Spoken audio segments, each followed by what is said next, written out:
পুরাটার সাংবাদিকের মারা আমি সুদি করে ইমাম সাহেব বাইরের লোক আর বোনের লোক সুদান এই শনিটা এটা আমরা ফ্যামিলি তো লাগে রাখছেন ভাই শেখা যদি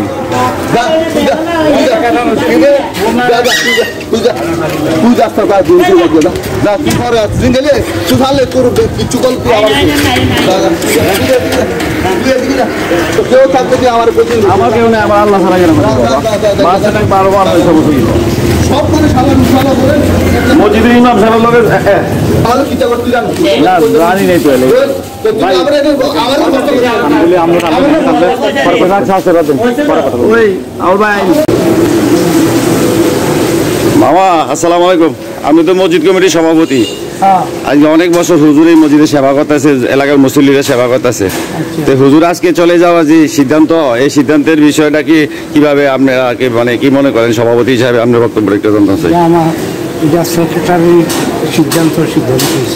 যে আমার কোনো সিদ্ধান্ত নেই সভাপতি হিসেবে আপনার কোনো সিদ্ধান্ত নাই না না আচ্ছা মহল্লাবাসীর খেদমতে ইমাম সাহেবের এই বিগত সময় ইমাম সাহেব কেমন ছিল ভালো লোক ছিল না ভাঙ্গা মসজিদ সেটা 3তলা মসজিদ ভাঙ্গা টিনের ঘর থেকে উনি 3তলা মসজিদ পর্যন্ত করছে এই মসজিদে ইমামের ইমামতি করে নাকি আমরা সবাই ওনার মঙ্গল কামনা করি নাকি তো সামাজিকভাবে কোনো ফুল টুল দিয়া বা ওনার সম্মানের সহিত দিলে করে কোনো কমিটি জানে আমি জানি না আমি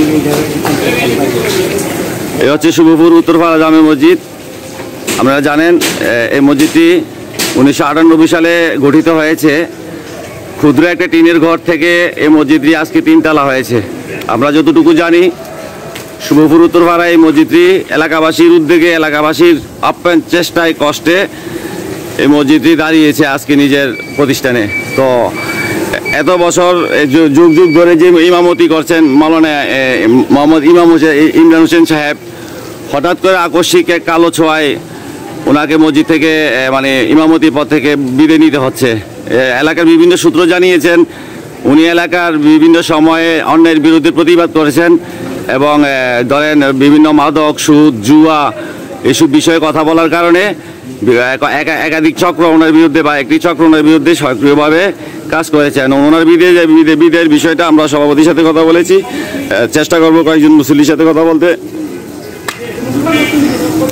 আচ্ছা আমরা তো নিয়মিত মুসল্লি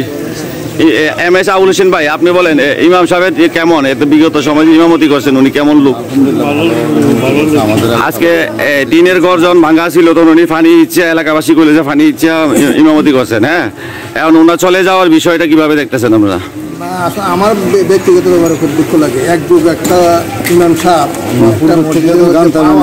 খুব দুষ্কর অবস্থা আর এই মসজিদের যায় আমার কালেকশন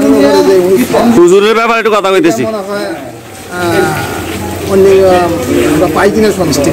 আচ্ছা এখন শুধু হুজুর চলে যাওয়ার বিষয়টা এলাকাবাসী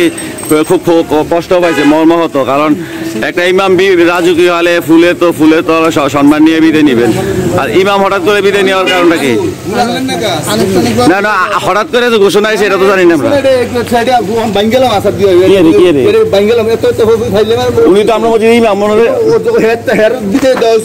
ভূত করে থাকেন আর বেশি মার্কেটিং করেন না মানে এটা বাঙ্গালাম আসার দিয়ে তাই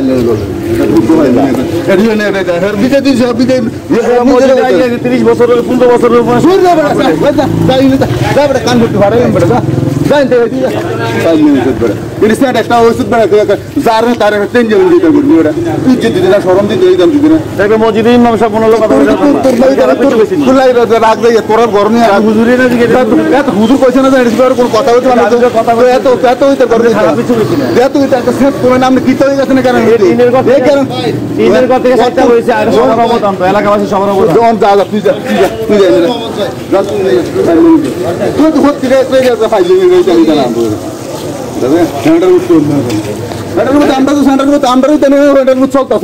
ঠিক আছে তো মসজিদ